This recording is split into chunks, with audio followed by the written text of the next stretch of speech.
আসসালামু আলাইকুম রহমতুল্লাহ। সম্মানিত দিনী ভাইগণ, আশা করি এবং দোয়া করি আপনারা সকলেই ভালো আছেন। আপনাদের দোয়ায় আল্লাহ পাকের হাবিব হুজুর পাক সাল্লাল্লাহু আলাইহি ওয়া আলিহি ওয়াসাল্লাম এর রহমতে আমিও ভালো আছি। আজকে আমি যে বিষয়টা নিয়ে আলোচনা করব খুব গুরুত্বপূর্ণ একটি বিষয়। বড় বড় আলেমদের মুদাব্বিরি শিক্ষায় এগিয়ে না আসাই নুরি মুদাব্বিরি ইলম হারিয়ে যাওয়ার মূল কারণ। কিছু কিছু ক্ষেত্রে উস্তাদরাও এজন্য দায়ী। আমরা যারা লেখাপড়া করি, মাদ্রাসায় লেখাপড়া করেছি, কওমি মাদ্রাসায় কিংবা আলিয়া মাদ্রাসায়, দাওরা ইফতা শেষ করেছি কিংবা কামেল শেষ করেছি,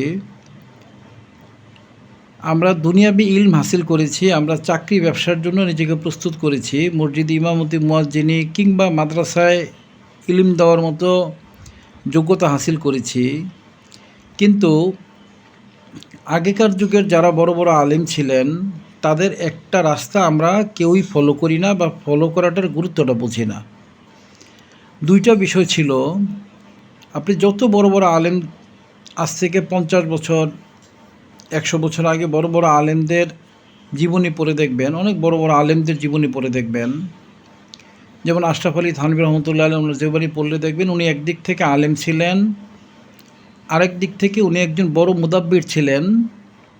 সেই সাথে উনি ইলমে তাসাউফেরও চর্চা করেছিলেন। হাজী ইমদাদুল্লাহ মুহাজির মাক্কি রহমতুল্লাহ আলাইহির কাছে বায়াত নিয়ে উনি ইলমে তাসাউফ চর্চা করেছিলেন। অনেক বড় মুদাব্বিরও ছিলেন। আবু বকর সিদ্দিক ফুরফুরাবি রহমতুল্লাহ আলাইহি, উনিও শাহ সুফি ফতোয়া আলী বর্ধমান রহমতুল্লাহ আলাইহির কাছ থেকে ইলমে তাসাউফ শিখেছিলেন এবং উনি অনেক বড় মুদাব্বিরও ছিলেন। রুহুল আমিন বশিরহাটি রহমতুল্লাহ আলাইহি, উনিও অনেক বড় আলেম ছিলেন, উনি শায়েখ ছিলেন। উনি ইলমে তাসাউফের সবকগুলো নিয়েছিলেন হযরত আবু বকর সিদ্দিক রহমতুল্লাহর কাছ থেকে। পাশাপাশি উনি অনেক বড় মুদাব্বির ছিলেন। ওনার একটা বইয়ের নাম হচ্ছে তাবিজাত।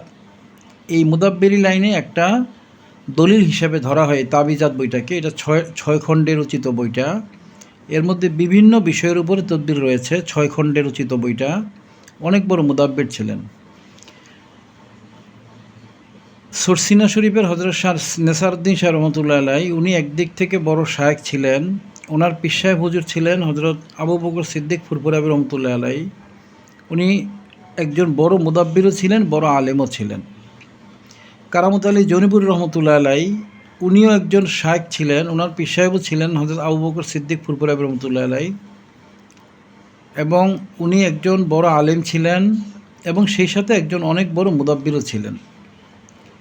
আনোয়ার শাহ কাশ্মীর রহমতুল্লাহ আলাইহি, আনোয়ার শাহ কাশ্মীর রহমতুল্লাহ, উনি আমালিয়াতে কাশ্মীরি বইটা লিখেছেন। উনিও অনেক বড় আলেম ছিলেন, ওনার একজন শায়েখ ছিলেন। তার কাছ থেকে উনি ইলমে তাসাউফও শিখেছিলেন এবং মুদাব্বিরি ইলমও উনি অনেক পরিমাণ মুদাব্বিরি ইলম হাসিল করেছিলেন। উনি একটা বইও লিখেছিলেন, আমালিয়াতে কাশ্মীরি, বইটা ওনার লেখা। আশরাফ আলী থানভী রহমতুল্লাহ লিখেছিলেন আমালে কোরআনে। এই বইটাও এই তাবিজ, তদবির, রুকিয়া ইত্যাদি ইত্যাদি বিষয়ের উপরে লেখা। চরমনায় পীর সাহেব হুজুর যিনি ছিলেন শাহ ইসাক রহমতুল্লাহ আলাইহি, উনিও শায়েখ ছিলেন, ওনারও পীর সাহেব হুজুর ছিলেন। উনি বায়াত নিতেন, বায়াত দিতেন। উনি অনেক বড় মুদাব্বিরও ছিলেন। ওনার লিখিত বই আছে। চরমনায়ের অনেকগুলো বই আছে যেগুলো ইলমে তাবিজাতের উপর লেখা হয়েছে। আপনার যারা সুন্নি জামাত যাদেরকে বলি আমরা, পাকিস্তানের যে সুন্নি জামাত, যেটা বাংলাদেশেও এটার অনেক শাখা আছে। এই শাখাতেও আপনার শামের শাবেস্তানি রাজা একটা বই আছে, শামের শাবেস্তানি রাজা। এই বইটাকেও তদবির জগতের পথিকৃত বই হিসাবে, অত্যন্ত গুরুত্বপূর্ণ বই হিসাবে ধরা হয়। এই বইটার লেখক যদিও ইকবাল নুরি রহমতুল্লাহ আলাইহি, কিন্তু বইটা মূলত আহমদ রেজা খান বেরলভী রহমতুল্লাহ আলাইহি এর আমল, তদবির, তাবিজ এইগুলোকে নিয়েই বইটা লেখা হয়েছে।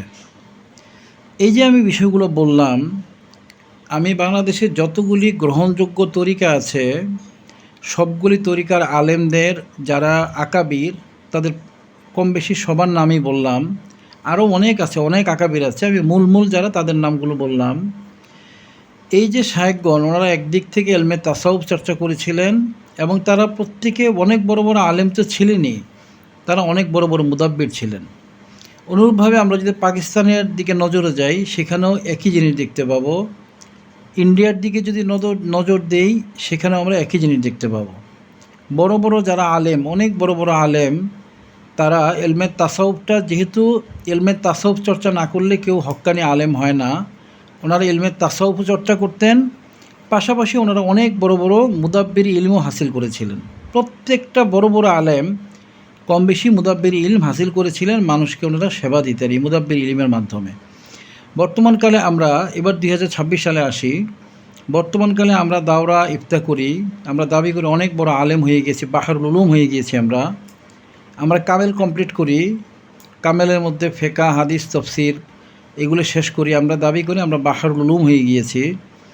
অথচ না আছে ইলমে তাসাউফের ইলিম, না আছে মুদাব্বির ইলিম, কিছুই নেই। কতগুলো কিতাব পড়েছি, কিতাব পড়ে পড়ে আমরা টুকটাক কিছু শিখেছি। আকাবিরদেরকে আমরা এখন গুরুত্বই দিই না। আকাবিররা যেই রাস্তায় হেঁটেছেন ওই রাস্তাটাকে আমরা গুরুত্ব দিই না। যারা পূর্ববর্তী, যারা হেদায়েতের উপরে ছিলেন, তারা যেই রাস্তায় হেঁটেছেন সেটাকে আমরা এখন পাত্তা দিই না। আমরা নিজেরা যেটা বুঝি ওইটাকেই আমরা মনে করি পূর্ণ জ্ঞান। সূরা ফাতিহা শরীফে আমরা পড়ি, ইহদিনাস সিরাতাল মুস্তাকিম সিরাতাল লাযিনা আনআমতা আলাইহিম, আমাদেরকে সত্য স্বল্প প্রদর্শন করুন সেই পথ, যেই পথে নিয়ামতপ্রাপ্ত বান্দাগণ ছিলেন, আছেন। তা আমরা এই আকাবির যারা সৎপথের উপরে ছিলেন, নিয়ামতপ্রাপ্ত, ওই জিনিসটাকে আমরা হারিয়ে ফেলেছি। আমরা টুকটাক কিছু কিতাব পড়ি, কিছু হাদিসের কিতাব, কিছু সরা, তাফসির, কিছু ফেকার বই পড়ি, আমরা নিজেদেরকে বাহরুল উলুম দাবি করি। অথচ না আছে আমাদের ইলমে তাসাউফের জ্ঞান, না আছে আমাদের ইলমে মুদাব্বির জ্ঞান, কোনোটাই নেই। নর্মাল জহিরি কিছু জিনিস পড়েই আমরা নিজেদেরকে অনেক বড় আলেম দাবি করি। অথচ আমাদের আহনাফের ফতোয়া হচ্ছে মান তাফাক্কাহা ওয়ালামিয়াতা সাওয়াফা ফাকাত তাফাসাক, যদি কেউ ফেকা করে, ফেকা শিখে, তাসাউফ শিখে না, সে ফাসেক। আবার যদি কেউ অমান তাসাওয়াফা লামিয়াতা ফাক্কাহা ফাকাত তাজান্দাক, যদি কেউ তাসাউফ করে এবং ফেকার উপরে গুরুত্ব না দেয় বা শরীয়তের উপর গুরুত্ব না দেয়, সে কাফের। ওমান জামা বাইনাহুমা ফাকাত তাহাক্কা, যে দুইটা জমা করেছে সে হক আলেম হয়েছে। তো আমরা মূলত আমরা হক আলেম কেউই না, আমরা সবাই হচ্ছে নাকেস। আলেম হিসেবে সবাই নাকেস, যেহেতু আমরা শুধু এলমে জহেরটা বা এলমে ফেকাটা অর্জন করেছি, এলমে তাসাউফটা অর্জন করিনি। আমাদেরকে তাসাউফটা অর্জন করে হক্কানি আলেম হতে হবে। আর হক্কানি আলেম হওয়ার পরে আমাদের আরও কাজ থাকবে কিছু। যখন আমরা হক্কানি আলেম হয়ে যাব, তখন আমরা এই যে আজকে যে ভিডিওটা যেটার উপরে বানাচ্ছি আমি, যে বড় বড় আলেম যারা, তারা বড় বড় মুদাব্বির ইলিমটা শিখে নিয়েছিলেন। আপনাদের সবাইকে, আমাদের সবাইকে, যারা আমরা আলেম আছি, আলেম সমাজ আছে, প্রথমে আমাদেরকে তো কালামুল্লাহ শরীফের উপরে ইলিম নিতেই হবে, দাওরা ইফতা বা কামেল বা যেটাই করি করতে হবে। এরপরে আমাদেরকে এলমে তাসাউফের উপর শিক্ষা নিতে হবে একজন পরিপূর্ণ হক্কানি আলেম হওয়ার জন্য। এবং আলেম হওয়া কমপ্লিট হয়ে গেলে মোটামুটি যদি আমাদের ফরজ পরিমাণ এলমে তাসাউফ এবং ফরজ পরিমাণ এলমে ফেকা অর্জন হয়ে যায়, এরপর আমরা এই মুদাব্বিরি ইলিমের যে বেসিকগুলো এগুলো শিখে নেব। যেহেতু আমি এই ভিডিওর মধ্যে অনেকগুলো বইয়ের নাম দিয়েছি, এই বইগুলো সব আকাবিররাই লিখেছেন। প্রত্যেক বড় বড় আকাবিরই বড় বড় মুদাব্বির ছিলেন, কিন্তু আমরা এখন এই মুদাব্বিরি ইলিমটা শিখিও না, এটা গুরুত্বও দিই না। যদিও এখানে আমাদের উস্তাদদেরও কিছু ভুল আছে। আমাদের যারা উস্তাদ ছিলেন আকাবির, ওনারা আমাদেরকে পরিপূর্ণ মুদাব্বির ইলিমটা শিখিয়ে দিয়ে যাননি। ওনাদের কাছে শিখতে গেলে ওনারা এই ইলিমটা এই কারণে পুরোটা শিখেননি যে ইলিমটা শিখিয়ে দিলে তাদের কদরটা নষ্ট হয়ে যাবে, এই কারণে ওনারা অনেক উস্তাদিরা শিখাননি। আমার জীবনেও আমি দেখেছি অনেক উস্তাদের কাছে গিয়েছি, ওনারা শিখাতে চাননি, ওনার কদরটা কমে যাবে, এই জন্য উনি শিখাননি। তো এটাও একটা কারণ, মুদাব্বির ইলিমটা আমরা না শেখার পিছনে এটাও একটা কারণ যে আমাদের আকাবিররা আমাদেরকে বা আমাদের উস্তাদ যারা আছেন তারা আমাদেরকে মনোযোগ দিয়ে ইলিমটা শিখান না, এটাও একটা কারণ। আর আরও বড় কারণ হচ্ছে যে আমরা নিজেরাই এটার ফরম্যাটটা হারিয়ে ফেলেছি। অর্থাৎ ফরম্যাটটা হচ্ছে প্রথমে আমরা আলেম হব, সেটা কামেল করার মাধ্যমে হোক, দাওরা ইফতা করার মাধ্যমে হোক, আলেম হব। এরপর আমরা এলমে তাসাউফ হাসিল করব, একজন হক্কানি রাব্বানি আল্লাহওয়ালা শাইখের কাছ থেকে ইলমে তাসাউফের মাধ্যমে আমরা তাজকিয়ায়ে কলব, তাজকিয়ায়ে নফস করব। এটা কমপ্লিট হয়ে গেলে আমরা মুদাব্বিরি ইলমের যতটুকু সম্ভব, যার যতটুকু সম্ভব আমরা হাসিল করে ফেলব। এই মুদাব্বির ইলমটা যদি হাসিল হয়, তার এলমে দুই ধরনের এলিমও হাসিল হয়ে গেল, সে মুদাব্বিরও হয়ে গেল। এখন তার রিজিকের টেনশন তাকে করতে হবে না, সে দাস্তে গায়েবের আমল করতে পারবে, সে জিন্নাতদের মাধ্যমে বিভিন্ন রকমের সুবিধা নিতে পারবে। অর্থাৎ এক কথায় হচ্ছে সে একটা পরিপূর্ণ একটা মুসলমান হিসেবে জীবনযাপন করতে পারবে, তার কারোর দিকে মুখাপেক্ষী হওয়া লাগবে না। কিন্তু যদি শুধুমাত্র আলেম হয় এবং ইলমে তাসাউফের চর্চা না করে বা মুদাব্বিরি ইলমটা না হাসিল করে, তাহলে স্বাভাবিকভাবেই সে দুনিয়াবি যারা ধনী মানুষ তাদের দিকে মুখাপেক্ষী থাকবে এবং দুনিয়াবি ধনী মানুষদের দিকে সে ওই ধনী মানুষদেরকে গুরুত্বপূর্ণ মনে করবে, তার দিন নষ্ট হয়ে যাবে। হাদিস শরীফে আছে, কোনো ব্যক্তি যদি কোনো ধনী মানুষকে তার ধনের কারণে সম্মান করলো, তার 3/2 ভাগ দিন নষ্ট হয়ে গেল। এই কারণে মূলত বর্তমানে যারা আমরা আলেম আছি তাদের কোনো বরকত নেই, তাদের রিজিকে বরকত নেই, আমলে বরকত নেই, জীবন চলার মাঝে তাদের বরকত নেই। ইলমে তাসাউফ অর্জন করে ইলমে মুদাব্বিরটাও আমাদেরকে হাসিল করে ফেলতে হবে। আর যে সকল উস্তাদগণ এই ইলমগুলো শেখানোর ব্যাপারে কার্পণ্য করেন তার ছাত্রদের, আপনারা জেনে রাখবেন আপনারা একটা খুব বড় ধরনের অন্যায় কাজ করছেন। যে যেটা শিখতে আসবে আপনি তাদের সেটা শিখিয়ে দেবেন। ইলমে তাসাউফ বা ইলমে মুদাব্বির যা শিখতে আসবে আপনারা শিখিয়ে দিবেন, সদকায়ে জারিয়া হিসেবে তো অবশ্যই। এবং বর্তমান পৃথিবীতে এই তান্ত্রিকরা যেভাবে তান্ত্রিক বিদ্যাটা বেড়ে গিয়েছে, এই বিদ্যাটাকে দমিয়ে নুরি বিদ্যাটাকে প্রকাশ করার জন্য সবাইকে ডেডিকেটেডলি এই মুদাব্বির ইলম শিক্ষা করা এবং এটা প্রচার করে দেওয়াটা দায়িত্ব হয়ে গিয়েছে। যদি মুদাব্বির ইলমটা প্রচার করা হয় এবং এটা যদি ছড়িয়ে দেওয়া হয়, মানুষ তখন আর তান্ত্রিকদের কাছে যাবে না, তখন মুদাব্বিরদের কাছেই আসবে, নুরি মুদাব্বিরদের কাছ থেকেই চিকিৎসা নেবে, সে নিজেও গুনাহ থেকে পরহেজ থাকতে পারবে, তার ঈমান আমলও হেফাজত থাকবে। আর যদি এটা না হয়, তখন স্বাভাবিকভাবেই মানুষ যখন ক্ষতিগ্রস্ত হবে জিন জাদুর মাধ্যমে, সে তান্ত্রিকদের কাছে যাবে, তার ঈমান নষ্ট হবে, আমল নষ্ট হবে। তা আমরা যারা আলেম আছি আমাদের এই বিষয়টা খেয়াল করা উচিত যে আমরা অবশ্যই ইলমে ফিকা অর্জন করার পর তাসাউফ এবং এই মুদাব্বির ইলমটা আমরা হাসিল করে নিব। আমি আজকে শীটের মধ্যে কয়েকটা বইয়ের নাম লিখেছি বোঝানোর জন্য যে যারা বড় বড় আকাবির আলেম ছিলেন তারা মুদাব্বির ছিলেন এবং মুদাব্বিরের উপরে তারা খেদমত করে গিয়েছেন, বই লিখে গিয়েছেন। এটা বাংলাদেশের সব গ্রহণযোগ্য আলেম এবং গ্রহণযোগ্য সব দরবার শরীফ থেকেই এই জিনিসগুলো করা হয়েছে, অর্থাৎ মুদাব্বির জিনিসটাকে গুরুত্ব দেওয়া হয়েছে। বর্তমানকার আলেমরা মুদাব্বিরটাকে গুরুত্ব দেয় না তাদের নির্বুদ্ধিতার কারণে এবং ইলমের স্বল্পতার কারণে, কিন্তু এটাকে গুরুত্ব দিতে হবে এবং গুরুত্ব দিয়ে এটা নিজে হাসিল করতে হবে, মানুষকে এই বিদ্যাটার উপরে অভ্যস্ত করে ফেলতে হবে। তান্ত্রিক বিদ্যার দিকে যেন মানুষ না যায় বা তান্ত্রিকদের কাছে চিকিৎসার জন্য না যায়, এই জিনিসটা অভ্যস্ত করে ফেলতে হবে। ফুরফুরা শরীফের যারা বড় বড় আলেম ছিলেন তাদের মধ্যে তাবিজাত বইটা 6 খণ্ডে লেখা, আল্লামা রুহুল আমিন রহমতুল্লাহ আলাইহি উনি লিখেছেন বইটা। উনি একদিক থেকে আলেম, একদিক থেকে বড় তাসাউফের আমেল এবং অনেক বড় মুদাব্বির ছিলেন। কেরামতি তাবিজের কিতাব বইটা লিখেছিলেন সিনার দরবার শরীফের আলেমগণ। ওনারা অনেক বড় আলেম ছিলেন, আমেল ছিলেন এবং বড় বড় মুদাব্বির ছিলেন। মোকাম্মাল আমালিয়াত ও তাবিজাত এই বইটাও সরসিনা শরীফের গ্রহণযোগ্য কয়েকজন আলেম, সাইফুল্লাহ রহমতুল্লাহ আলাইহি এবং সাথে আরও বেশ কিছু আলিম মিলে বইটা লিখেছিলেন। ওনারা অনেক বড় মুদাব্বির ছিলেন, শুধু আলিমই ছিলেন না, অনেক বড় মুদাব্বির ছিলেন। মাজমুয়া আমালিয়াত ও তাবিজাত এই বইটা জৈনপুর দরবার শরীফের যিনি শায়েখ ছিলেন তিনি এই বইটা লিখেছেন। উনি একদিক থেকে আলেম ছিলেন, অনেক বড় আলেম ছিলেন এবং আলেমের পাশাপাশি উনি ইলমে তাসাউফের উপর অনেক বড় আমেলও ছিলেন। ফুরফুরা আবু বকর সিদ্দিক ফুরফুরা রহমতুল্লাহ আলাইহি এর মুরিদ ছিলেন এবং কামেল শায়েখ ছিলেন এবং সেই সাথে অনেক বড় মুদাব্বিরও ছিলেন। উনি মাজমুয়া আমালিয়াত ও তাবিজাত বইটাও লিখেছেন। এটা হচ্ছে ফুরফুরা সিলসিলার যারা আছেন তাদের ক্ষেত্রে তাদেরটা বললাম। দেওবন্দ শরীফের যারা বড় বড় আলেম ছিলেন তাদের মধ্যে দেওবন্দ আলেমদের তাবিজের কিতাবের মধ্যে আমলে কোরআনী বইটা রয়েছে, আশরাফ আলী থানভী রহমতুল্লাহ বইটা লিখেছেন। উনি অনেক বড় আলেম, আমেল, তাসাউফের আমেল হাজী এমদাদুল্লাহ মহাজির মক্কি রহমতুল্লাহ আলাইহি মুরিদ ছিলেন উনি, এবং সেই সাথে অনেক বড় মুদাব্বির ছিলেন। উনি আমালেক কুরআনী বইটা লিখেছেন। আমালিয়াতে কাশ্মীরি বইটা লিখেছেন আনোয়ার শাহ কাশ্মীর রহমতুল্লাহ আলাইহি। উনিও অনেক বড় আলেম ছিলেন, অনেক বড় তাসাউফের আমেল ছিলেন এবং অনেক বড় মুদাব্বির ছিলেন। উনি মুদাব্বিরি শিক্ষাটা প্রসার করার জন্য অনেক খেদমতও করে গিয়েছেন। ওনার অনেক ছাত্র আছেন, যেই ছাত্ররা পরবর্তীকালে পৃথিবীর সবচেয়ে বড় বড় মুদাব্বির হয়েছিলেন। পাকিস্তানি সুন্নি জামাতের যেই আলেমগণ রয়েছেন, পাকিস্তানি সুন্নি জামাতগুলো বাংলাদেশেও আছে, পাকিস্তানেও আছে, পৃথিবীর অনেক দেশেই আছে।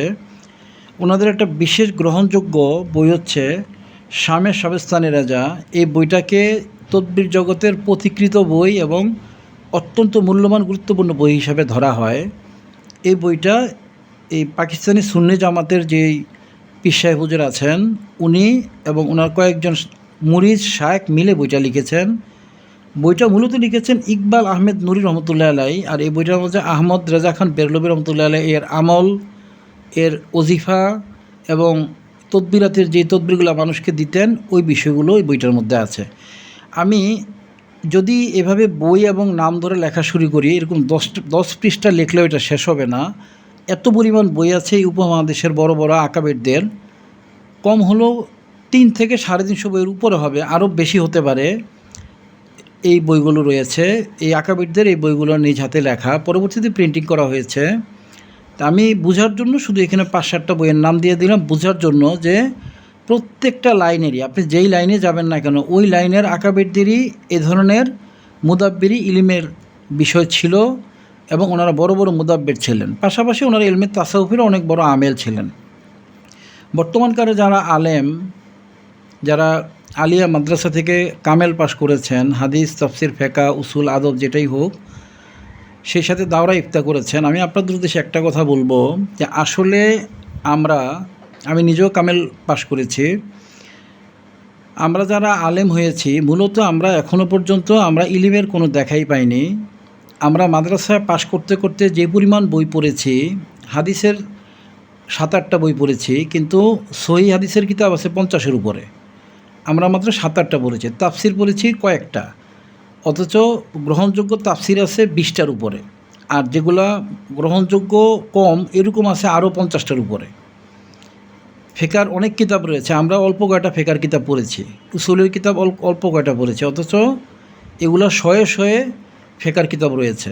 আমরা মূল ইলমের খুব সামান্য ইলম হাসিল করেছি। আমাদের গর্ব করার বা ফখর করাটা হচ্ছে নেহায়তি আমাদের বোকামি। আমরা ফখর না করে আমরা ইলমে তাসাউফ চর্চা করব, এবং যারা আলেম আছি, যারা কামেল কমপ্লিট করেছি, দাওরা ইফতা কমপ্লিট করেছি, আমরা প্রত্যেকেই যেন এই মুদাব্বির ইলমটা হাসিল করে ফেলি। যেহেতু পূর্ববর্তী আকাবির যারা বড় বড় আকাবির ছিলেন, বড় বড় আলেম ছিলেন, তারা ইলমে মুদাব্বির অর্থাৎ এই মুদাব্বির ইলমটাকে ওনারা হাসিল করে ফেলেছিলেন, মানুষকে কল্যাণ করেছেন, এবং এটার মাধ্যমে তখনকার সময়ের মানুষ তান্ত্রিকতার হাত থেকে বেঁচে ছিল। এখনকার সময় আমরা আলেম দাবি করে আমাদের ফখর হয়ে গিয়েছে, অথচ আমরা ইলমে তাসাউফের কিছুই জানি না, বুঝি না, তাজকিয়ার কিছুই নেই, আর মুদাব্বির ইলম তো আমরা শিখি না। তা আমি এই ভিডিওর মাধ্যমে প্রত্যেক আলেমকে বলবো যে আপনারা সবাই মুদাব্বিরি শিখবেন, আমরা সবাই মুদাব্বিরি শিখব, মানুষকে খেদমত করার নিয়তে ইনশাল্লাহ মুদাব্বিরি শিখব, এবং যাতে মানুষ তান্ত্রিকদের দিকে ঝুঁকে না যায় এজন্য আমরা প্রতি মসজিদের প্রত্যেক ইমাম সাহেব, মুয়াজ্জিন সাহেবকেও আমরা এই মুদাব্বিরি ইলমটা কীভাবে মুদাব্বিরি করতে হয় বিষয়টা বুঝিয়ে দেব। এটার জন্য আলাদা কোনো বিদ্যা নিতে হয় না। একজন আলেম যা শিখেছে তার 12-14 বছরে ইলম, ওই ইলমটার মধ্যে কিছু জিনিসের জাকাত দিয়ে দিলেই সে মুদাব্বির হয়ে যায়। এটা খুব কঠিন ব্যাপার না। একজন ভালো উস্তাদ থাকতে হয়, ভালো উস্তাদ না থাকলে আবার জাকাত দিলেও কাজ হবে না, সে বিপদগ্রস্ত হয়ে যাবে। ভালো উস্তাদের কাছে গিয়ে জাস্ট খালি ওই বিদ্যাটাই, যেই বিদ্যাগুলো সে কামেল পাশ করতে করতে কিংবা দাওরা ইফতা করতে করতে শিখেছে, এর মধ্যে কিছু জিনিস শুধু জাকাত দিয়ে দিবে, বছরখানেক লাগতে পারে, সে মুদাব্বির হয়ে যাবে ইনশাল্লাহ। অতীতের বড় বড় আলেমগণ অনেক বড় বড় মুদাব্বির ছিলেন। আমরা যেন এই বিষয়টাকে দায়িত্ব মনে করি, আমরা যেন মানুষকে তান্ত্রিকদের হাত থেকে রক্ষা করতে পারি, এই জন্য আমাদের প্রত্যেককে মুদাব্বির ইলমটা হাসিল করে নিতে হবে। আর যারা মসজিদ মাদ্রাসার ইমাম মুয়াজ্জিন সাহেব আছেন, তারা যেই ইলিম আছে ইলিমের সাথে শুধু কিছু জাকাত যদি ঢোক করে ফেলেন, কিছু জাকাত যদি যোগ হয়ে যায়, কোনোটা 41 দিন, কোনোটা 21 দিন, কোনোটা হয়তো আর একটু লম্বা সময়, এই জাকাতগুলো দেওয়া হয়ে গেলে উনিও মুদাব্বির হয়ে যাবে। প্রতিটা মসজিদে যদি মুদাব্বির তৈরি হয়ে যায়, তাহলে ইনশাল্লাহ তান্ত্রিকদের যেই প্রকোপ, বাংলাদেশের তান্ত্রিক বিদ্যাটা এত পরিমাণ বেড়েছে, এই বিদ্যাটাকে তখন আমরা মুদাব্বিররা চেক দিতে পারবো। আর কেন মুদাব্বিরি দরকার বিষয়টা আমি ভিডিওর মাঝে আলোচনা করে দিলাম, যে আমাদের আকাবিররাই এই মুদাব্বিরির, নিজেরাও মুদাব্বির ছিলেন বড় বড়, এবং মুদাব্বিরের উপরে বইও লিখে গিয়েছেন যেন আমরা মুদাব্বিরটা শিখতে পারি। তা আমরা আকাবিরদের দেখানো পথটাকে আমরা ফলো করব। ইহদিনাস সিরাতুল মুস্তাকিম সিরাতুল্লাযীনা আনআমতা আলাইহিম, আমরা পূর্ববর্তী নেয়ামতপ্রাপ্ত যারা, তাদের পথটাকে ফলো করব আল্লাহ রাব্বুল আলামিনের আদেশ হিসাবে। আজকের ভিডিওর মাধ্যমে আমি যেটা বোঝাতে চেয়েছি, আশা করি বোঝাতে পেরেছি, যে আমরা প্রত্যেক আলেম আমরা মুদাব্বিরি হওয়াটাকে দায়িত্ব মনে করব। আর যে সকল উস্তাদগণ ছাত্রদেরকে ইলম দেওয়ার ব্যাপারে কার্পণ্য করেন, তার দাম কমে যাবে। এই জন্য আপনি জেনে রাখবেন, আপনি জাহান্নামী কাজ করছেন। আপনি তওবা ইস্তেগফার করে আপনি যা জানেন, বা আমরা যেটা জানি মুদাব্বিররা, আমভাবে সব ছাত্রদেরকে, সব আলেমদেরকে এটা শিখিয়ে দেবো। এটা আমাদের দায়িত্ব এখন, এটা আমাদের ইমানি দায়িত্ব এখন। যদি কেউ আমার কথা বুঝে থাকেন আলহামদুলিল্লাহ, যদি না বুঝে থাকেন, আপনি কারিনজিন এবং শয়তানের ওয়াসওয়াসার মধ্যে পড়েছেন। আপনি বেশি বেশি তওবা ইস্তেগফার লা হাওলা পাঠ করে কারিনজিন এবং শয়তান থেকে আপনি মুক্ত হন। আমার কথাগুলো বুঝতে পারবেন ইনশাআল্লাহ। সকলে আমার জন্য দোয়া রাখবেন, আমি আপনাদের সকলের জন্য দোয়া রাখি। আমরা সকলের জন্য দোয়া করব যেন আল্লাহ পাকের হাবিব হুজুর পাক সাল্লাল্লাহু আলাইহি ওয়া আলিহি ওয়াসাল্লাম আমাদের সকলকে কবুল করেন, রহমত করেন, দয়া করেন, মায়া করেন, ক্ষমা করেন। তান্ত্রিকতা থেকে দূরে সরে আমরা নুরি মুদাব্বিরটাকে যেন আমরা মনে প্রাণে ধারণ করতে পারি। আমি আপনাদের জন্য দোয়া করি, আপনারা আমার জন্য একই দোয়া করবেন। আমরা সকলের জন্য ইনশাআল্লাহ একই দোয়া করব। আল্লাহ পাকের হাবিব হুজুর পাক সাল্লাল্লাহু আলাইহি ওয়াসাল্লাম আমাদের সকলকে কবুল করুন। আসসালামু আলাইকুম ওয়া রাহমাতুল্লাহি ওয়া বারাকাতুহু।